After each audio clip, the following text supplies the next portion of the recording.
नमस्कार दोस्तों, स्वागत है आपका आपके अपने YouTube channel success point Saidpur में। दोस्तों आज है 26 जुलाई और 26 जुलाई के जितने भी इम्पॉर्टेंट क्वेश्चन हैं आप लोगों के लिए लाया गया है, जो कि प्रतियोगी परीक्षाओं के लिए काफ़ी महत्वपूर्ण है। और दोस्तों चैनल को सब्सक्राइब नहीं किए हैं तो कृपया चैनल को सब्सक्राइब कर लीजिए और बेल आइकन दबा दीजिए, जिससे कि हमारी तरफ से जितनी भी वीडियो चैनल पर पड़े आपका उसका नोटिफिकेशन आपको तुरंत मिल जाए। तो दोस्तों चलते हैं आज के पहले प्रश्न पर, जिसमें आज का पहला प्रश्न है, पांडुचेरी सरकार ने कोरोना से मरने वाले व्यक्ति के परिजनों को कितनी आर्थिक सहायता प्रदान करने की घोषणा की है। इस प्रश्न के 4 विकल्प हैं। पहला 1 लाख, दूसरा 2 लाख, तीसरा 2.5 लाख और चौथा 5 लाख। तो इसमें जो आपका पहला विकल्प है 1 लाख वह सही है। तो पांडुचेरी के मुख्यमंत्री वी नारायणसामी ने विधानसभा में घोषणा की है कि कोरोना संक्रमण से मरने वाले लोगों के परिजनों को 1 लाख रुपए आर्थिक मदद दी जाएगी। और चलते हैं आज के अगले प्रश्न पर, जिसमें आज का अगला प्रश्न है, राष्ट्रीय खनिज विकास निगम नेशनल मटेरियल डेवलपमेंट कॉरपोरेशन का अध्यक्ष और प्रबंध निदेशक हाल ही में किसे नियुक्त किया गया है। इस प्रश्न के 4 विकल्प हैं। पहला संजना दुबे, दूसरा जितेंद्र सिंह रावत, तीसरा सुमित देव और चौथा अमरकांत पाठक। तो इसमें आपका जो तीसरा विकल्प है सुमित देव वह सही है। तो सुमित देव को राष्ट्रीय खनिज विकास निगम का अध्यक्ष और प्रबंध निदेशक नियुक्त किया गया है। इसके पहले ये NMDC के निदेशक पद पर कार्यरत थे। इनका कार्यकाल 28 फरवरी 2023 तक रहेगा।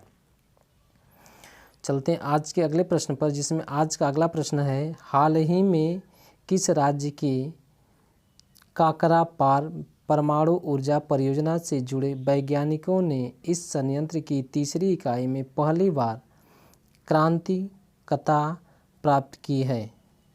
तो इसमें आपके 4 विकल्प हैं। पहला पंजाब, दूसरा गुजरात, तीसरा राजस्थान और चौथा उत्तर प्रदेश। तो इसमें आपका जो दूसरा विकल्प है गुजरात वह सही है। तो काकरापार परमाणु ऊर्जा संयंत्र गुजरात के तापी जिले में स्थित है। इस संयंत्र के 2 इकाइयों में कनेडियन तकनीकी पर आधारित है, जबकि तीसरी इकाई पूर्ण रूप से स्वदेशी तकनीक पर आधारित है।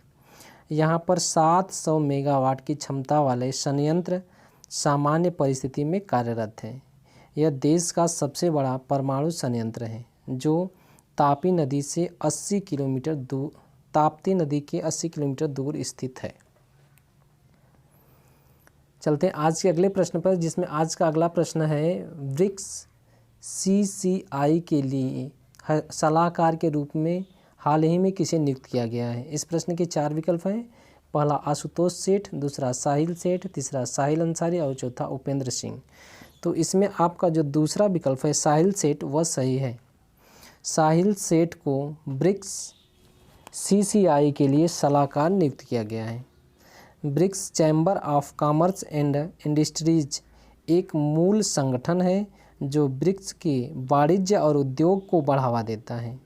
ये 2012 में स्थापित किया गया। इसका मुख्य उद्देश्य MSME खंड के लिए समर्थन प्रणाली बनाना। चलते हैं आज के अगले प्रश्न पर, जिसमें आज का अगला प्रश्न है, कौन सा देश जिसने भारत से चीन के साथ तनाव कम करने की अपील संबंधी प्रस्ताव पारित किया है। इस प्रश्न के 4 विकल्प हैं। पहला सऊदी अरब, दूसरा बांग्लादेश, तीसरा अमेरिका और चौथा पाकिस्तान। तो इसमें आपका जो तीसरा विकल्प है अमेरिका वह सही है। तो अमेरिकी प्रतिनिधि सभा ने एक द्विदलीय प्रस्ताव पारित किया है, जिसमें चीन से अपील की गई है कि वह नियंत्रण रेखा के पास भारत के साथ शांतिपूर्ण तरीके से तनाव कम करे। इस प्रस्ताव को राष्ट्रीय रक्षा प्राधिकरण अधिनियम सत्संगति से पारित कर दिया गया है। दोस्तों अगर चैनल पर नए हैं और चैनल को सब्सक्राइब नहीं किए तो कृपया सब्सक्राइब कर लीजिए और दोस्तों के साथ शेयर कीजिए।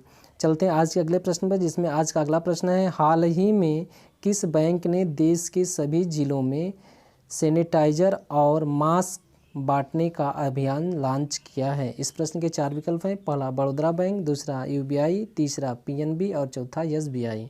तो इसमें आपका जो तीसरा विकल्प है पीएनबी वह सही है। तो पीएनबी ने अपनी स्थापना दिवस के उपलक्ष्य में देश के सभी जिलों में सैनिटाइजर एवं मास्क बांटने का अभियान शुरू किया है। पीएनबी भारत का एक पुराना बैंक है जिसे अनुसूचित बैंक भी कहते हैं। पीएनबी 19 मई 1894 को लाहौर में अपने बैंक का पंजीकरण कराया। यह बैंक भारत का दूसरा सबसे बड़ा वाणिज्यिक बैंक है। चलते हैं आज के अगले प्रश्न पर, जिसमें आज का अगला प्रश्न है, किस राज्य सरकार ने पंचायती चुनाव में महिलाओं को 50% आरक्षण प्रदान करने वाले विधेयक पेश करने वाली है? इस प्रश्न के 4 विकल्प हैं। पहला पंजाब, दूसरा हरियाणा, तीसरा राजस्थान और चौथा उत्तर प्रदेश। तो इसमें आपका जो दूसरा विकल्प है हरियाणा वह सही है। हरियाणा के वर्तमान उप मुख्यमंत्री दुष्यंत चौटाला ने पंचायती राज संस्थाओं में महिलाओं को 50% आरक्षण देने के लिए अगले विधानसभा में एक विधेयक लाएंगे, ऐसा उन्होंने कहा है। चौटाला उद्योग, ग्रामीण विकास और पंचायती राज मामलों के मंत्री हैं। इनका कहना है कि सरकार महिलाओं को अधिकतर भागीदारी सुनिश्चित कराने के लिए कटिबद्ध है। चलते हैं आज के अगले प्रश्न पर, जिसमें आज का अगला प्रश्न है, भारतीय क्रिकेट कंट्रोल बोर्ड बीसीसीआई किस देश में इंडियन प्रीमियर लीग आईपीएल 2020 आयोजित करना चाहता है? इस प्रश्न के 4 विकल्प हैं। पहला न्यूजीलैंड, दूसरा संयुक्त अरब अमीरात, तीसरा दक्षिण अफ्रीका और चौथा कजाकिस्तान। तो इसमें आपका जो दूसरा विकल्प है संयुक्त अरब अमीरात वह सही है। तो आईपीएल इंडियन प्रीमियर लीग के 13वें सीजन का आयोजन 19 सितंबर 2020 से 8 नवंबर 2020 तक होगा। आईपीएल के चेयरमैन ब्रिजेश पटेल के अनुसार भारत में कोविड-19 के संक्रमण को देखते हुए आईपीएल का आयोजन संयुक्त अरब अमीरात में कराया जाएगा, जहां पर दुबई, आबू धाबी और शारजाह के स्टेडियम में सभी मैच होंगे, जिसका फाइनल मैच 8 नवंबर को खेला जाएगा। चलते हैं आज के अगले प्रश्न पर, जिसमें आज का अगला प्रश्न है, किस मशहूर मंदिर ने आदि महोत्सव जुलाई अगस्त के उपलक्ष्य में झंडा फहराया? इस प्रश्न के 4 विकल्प हैं। पहला बालाजी, दूसरा मीनाक्षी मंदिर, तीसरा विश्वनाथ मंदिर और चौथा कामाख्या धाम। तो इसमें आपका जो दूसरा विकल्प है मीनाक्षी मंदिर वह सही है। तो मीनाक्षी मंदिर में एक बड़ा समारोह होता है। इसमें भगवान सुंदरेश्वर यानी शिव और देवी मीनाक्षी विष्णु की बहन के शादी का आयोजन होता है। इस प्रसिद्ध मंदिर में आदि महोत्सव के उपलक्ष्य में झंडा फहराया गया।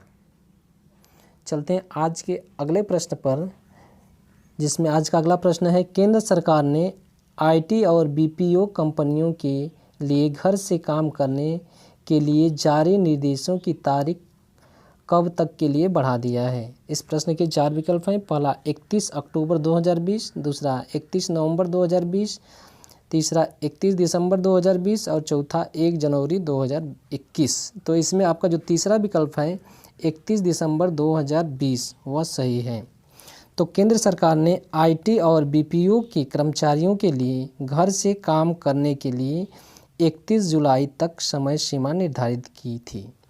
कोविड-19 के बढ़ते संक्रमण को देखते हुए केंद्र सरकार ने कर्मचारियों के काम करने की समय अवधि को 5 महीने और बढ़ाकर 31 दिसंबर 2020 कर दिया गया है। कंपनियों के 85% कर्मचारी घर से ही काम करेंगे। इस तरह से जो करंट अफेयर का क्वेश्चन था वह समाप्त हुआ। जैसा कि आप लोग जानते हैं कि इसी वीडियो से संबंधित एक प्रश्न पूछा जाता है, जिसका उत्तर आपको कमेंट के माध्यम से देना है।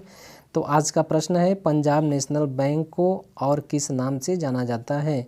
इस प्रश्न का उत्तर आप कमेंट के माध्यम से दे सकते हैं। और वीडियो कैसी लगी यह भी बताइए, तथा वीडियो को लाइक, शेयर, कमेंट अवश्य कीजिए तथा चैनल को सब्सक्राइब कीजिए। धन्यवाद।